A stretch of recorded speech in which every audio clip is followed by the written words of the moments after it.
Good morning to all of you. How's you all. हम कर रहे थे आईटी एप्लीकेशंस।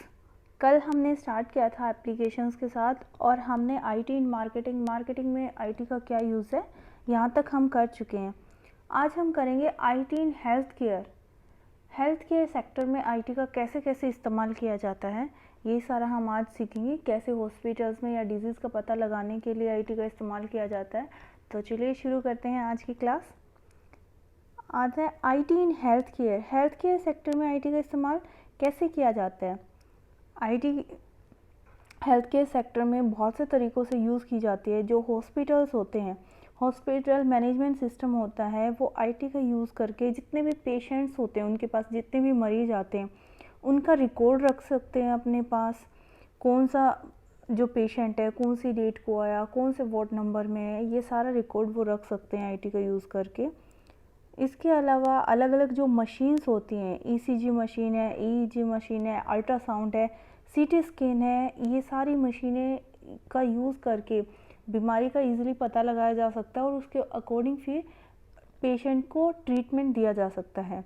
अलग अलग इक्विपमेंट्स होते हैं, तरीके होते हैं जिससे जो सर्जिकल होते हैं वो ईज़िली जो मॉनिटर होते हैं वहाँ पे पेशेंट्स को चेक कर सकते हैं।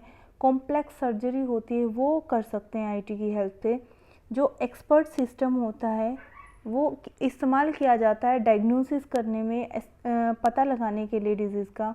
हेल्थ केयर जो कंपनीज़ होती हैं कंप्यूटर का यूज़ करके ऐसे ऐसे इंस्ट्रूमेंट बना रही हैं जिनका इस्तेमाल करके किसी भी बीमारी को ईज़िली उसकी फर्स्ट स्टेज पे ही पता लगाया जा सकता है। इसलिए हम ये कह सकते हैं कि आईटी हेल्थ केयर सेक्टर में बहुत ज़्यादा आजकल यूज़ होती है।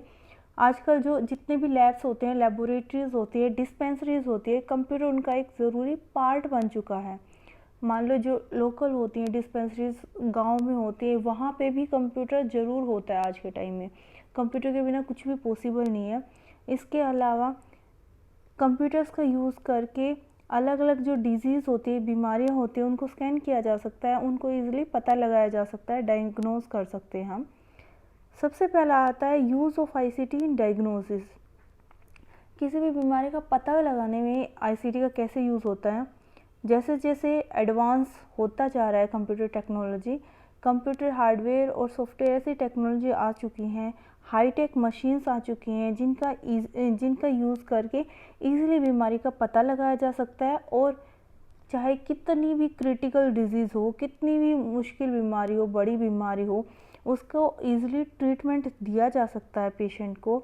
एक्सपर्ट सिस्टम का इस्तेमाल करके डिजीज़ को डायग्नोस किया जा सकता है स्टार्टिंग की स्टेज पे ही, और फिर पेशेंट को उसके अकॉर्डिंग ट्रीटमेंट भी दिया जा सकता है।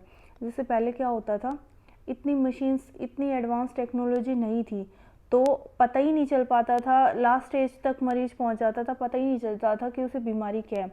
लेकिन आज के टाइम में जैसे जैसे टेक्नोलॉजी बढ़ती जा रही है, अर्ली स्टेज में ही हम पता लगा सकते हैं ईजिली कि पेशेंट को क्या बीमारी है और उसके अकॉर्डिंग डॉक्टर उसको ट्रीटमेंट दे सकते हैं। नेक्स्ट आता है CAT, computerised axial tomography machine. ये क्या होती है, ये मशीन क्या करती है, जो शरीर के अलग अलग पार्ट्स होते हैं उनकी 3D इमेजेस मॉनिटर पे शो कर देती है, जिससे ईजिली बीमारी का डॉक्टर पता लगा सकते हैं। नेक्स्ट आता है MRI, magnetic resonance imaging machine. जो एमआरआई मशीन होती है उनका यूज़ करके जो शरीर के अंदर के हिस्से होते हैं, हमारी बॉडी पार्ट्स होते हैं, उनको डिजिटली देख सकते हैं, रेडियो वेव्स के ज़रिए उनको देख सकते हैं। जो डिजिटल इमेजेस होती है उनकी हेल्प से किसी भी डिजीज़ को ट्रीटमेंट किया जा सकता है। नेक्स्ट आता है हमारा ईईजी, इलेक्ट्रोकार्डियोग्राम मशीन। ये क्या होती है, ईसीजी मशीन का इस्तेमाल करके मॉनिटर पे पेशेंट की हार्ट बीट को चेक किया जा सकता है। जैसे आप पिक्चर में देख सकते हो, फ्रंट पे ऊपर वो दिखाई गई है ईसीजी मशीन। उसमें क्या कर रहा है डॉक्टर, पेशेंट है उसकी हार्ट बीट कैसी चल रही है उसे मॉनिटर पे चेक कर रहा है। तो जैसे जैसे हार्ट पंप होता है, ब्लड क्या होता है शरीर के अलग अलग हिस्सों में पहुंच जाता है। तो इस मशीन का यूज़ करके पेशेंट को एज ए ग्राफिकली भी चेक किया जा सकता है हार्ट बीट्स को। नेक्स्ट आता है कार्डियक स्क्रीनिंग मशीन। ये मशीन क्या करती है, जो भी हार्ट होता है उसकी क्या क्या मूवमेंट चल रही है, हार्ट के अंदर, हमारे दिल के अंदर क्या मूवमेंट चल रही है, हार्ट बीट कितने लेवल पे है, वो सब कुछ मॉनिटर पे शो कर जाता है। तो इससे पॉसिबल है कि हम हार्ट के अंदर क्या प्रॉब्लम है उसका पता लगा सकते हैं और उसके अकॉर्डिंग पेशेंट को ट्रीटमेंट दिया जा सकता है। तो ये जो होती है कार्डियक स्क्रीनिंग मशीन, ये दिल से रिलेटेड जितनी भी बीमारियां होती हैं उनका पता लगाने के लिए इस्तेमाल की जाती है। नेक्स्ट आता है, जैसे इसकी भी लेफ़्ट साइड में पिक्चर दी हुई है कि कार्डियक स्क्रीनिंग मशीन कैसी होती है और उसमें कैसे रिज़ल्ट डिस्प्ले हो जाते हैं। नेक्स्ट आता है ईईजी मशीन। ईईजी क्या होता है, इलेक्ट्रोइंसेफेलोग्राफी मशीन। इस मशीन का यूज़ करके, जैसे कार्डियक स्क्रीनिंग मशीन से क्या होता था, हार्ट से रिलेटेड बीमारियों का पता लगाया जा सकता है, वैसे ईईजी मशीन जो है हमारे ब्रेन में क्या चल रहा है उसका पता लगाया जा सकता है। ये एक ऐसी इलेक्ट्रिक मशीन है जिसका इस्तेमाल करके ये क्या है, जो भी दिमाग के अंदर मूवमेंट हो रही है उन्हें कंप्यूटर स्क्रीन पर शो कर देता है। ये भी बता सकती है ये मशीन जो पेशेंट है वो अभी सोया हुआ है या जागा हुआ है। ब्रेन में चेक करके हम ये भी पता लगा सकते हैं। नेक्स्ट आता है ब्लड शुगर टेस्टिंग मशीन। इससे क्या होता है, किसी भी पेशेंट का ब्लड लेवल क्या है, उसे ब्लड के अंदर ग्लूकोज लेवल कितना है ये चेक किया जा सकता है। नेक्स्ट आता है BP measuring machine, blood pressure measuring machine, जो बीपी चेक करने के लिए इस्तेमाल की जाती है। ये ऐसी डिवाइस होती है जो कलाई पर बांधी जाती है और जिससे पेशेंट का या किसी भी पर्सन का ब्लड प्रेशर चेक किया जाता है।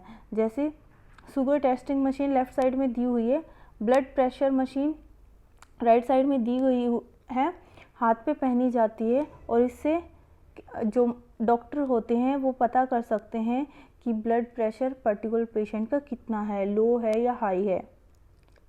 तो ये थी हमारी सारी आईटी एप्लीकेशंस। आईटी कहाँ कहाँ यूज़ होता है, कैसे इस्तेमाल किया जाता है, आजकल आईटी का यूज़ कैसे बढ़ता जा रहा है। नेक्स्ट आता है IT in the government and public services. हमारी गवर्नमेंट या पब्लिक सेक्टर में आईटी कैसे इस्तेमाल की जाती है।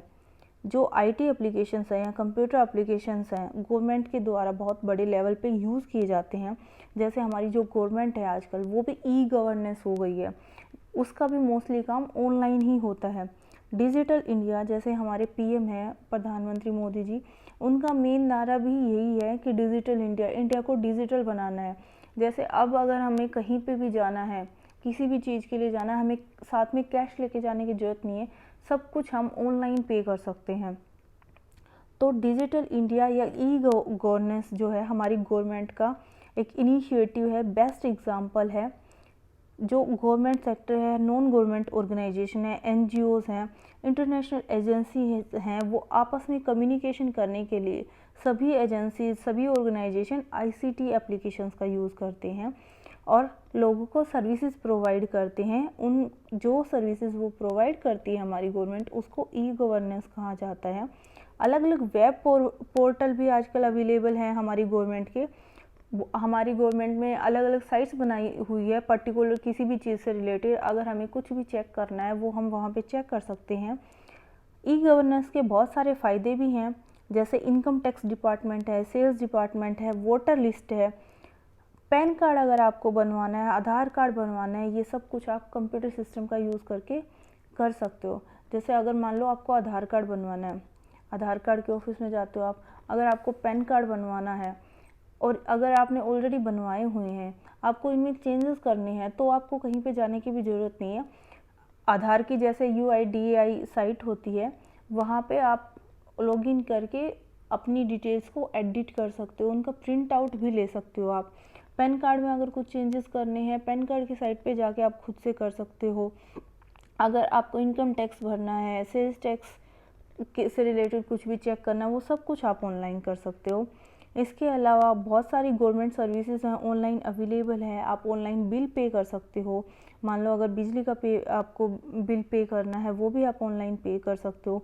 इसके अलावा जो आजकल वोटिंग होती है, जब भी इलेक्शंस होते हैं, वो वोटिंग भी ऑनलाइन हो गई है। जैसे पहले क्या होता था, अगर किसी भी वोटर को किसी को वोट करना है तो एक स्लिप डालनी होती थी उन्हें, लेकिन आजकल तो वो नहीं है, बस एक बटन की क्लिक से वोटिंग हो जाती है। तो जो आजकल वोटिंग सिस्टम है वो भी ऑनलाइन हो गया है। अगर किसी को वोटर लिस्ट में अपना नाम ऐड कराना है तो वो भी अपना नाम खुद से भी ऐड कर सकता है। ऑनलाइन वोटिंग, अपना वोटिंग कार्ड बनवाने के लिए एक वेबसाइट है गवर्नमेंट की, वहाँ पे जाके वो अपना साइन अप कर सकते हैं, अपने वोटर लिस्ट में अपना नाम ऐड कर सकते हैं। तो हम कह सकते हैं कि आजकल की जो मॉडर्न सोसाइटी है उसमें कंप्यूटर का बहुत बड़ा योगदान है। हम बहुत सारे काम इजीली कर सकते हैं कंप्यूटर से। कंप्यूटर ने हमारे काम को बहुत आसान और क्विकर बना दिया है, हम जल्दी से कोई भी काम कर सकते हैं।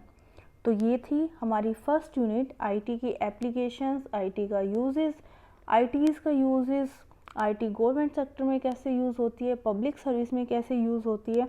तो इसके साथ ही हमारी फर्स्ट यूनिट कंप्लीट होती है। इसकी जो एक्सरसाइज दी गई है उसमें जितने भी क्वेश्चन आंसर हैं वो सभी क्वेश्चन आंसर आपको अपनी नोटबुक के अंदर करने हैं। जितने भी क्वेश्चंस हैं उनके आंसर जितना अभी तक हमने पढ़ा है उसी में दिए हुए हैं, ये आपको अपनी नोटबुक के अंदर करने हैं। ये वाले जो दिए गए हैं ये भी आपको अपनी नोटबुक के अंदर करने हैं। जो फर्स्ट क्वेश्चन है, जैसे अलग अलग एरियाज़ में कैसे कैसे यूज़ किया जाता है, वो बस एग्जांपल देना है। जैसे क्लासरूम कंटेंट ट्रांजैक्शन में कैसे यूज़ होता है उसका एग्जांपल देना है आपको बस। उसके बाद बी में शॉर्ट आंसर क्वेश्चंस हैं, लॉन्ग आंसर नहीं, इनके 50 वर्ड्स के अंदर इनके आंसर करने हैं। ये सभी क्वेश्चन आपको अपनी नोटबुक के अंदर करने हैं। अगर कोई भी क्वेश्चन समझ में नहीं आता you can directly ask me. Okay student, I hope first unit में जितना कुछ भी हमने पढ़ा है आपको सबको अच्छे से समझ आया होगा। अगर कुछ भी प्रॉब्लम हो तो आप मुझे मैसेज कर सकते हो, व्हाट्सएप कर सकते हो या कॉल कर सकते हो। ठीक है, okay student, have a nice day.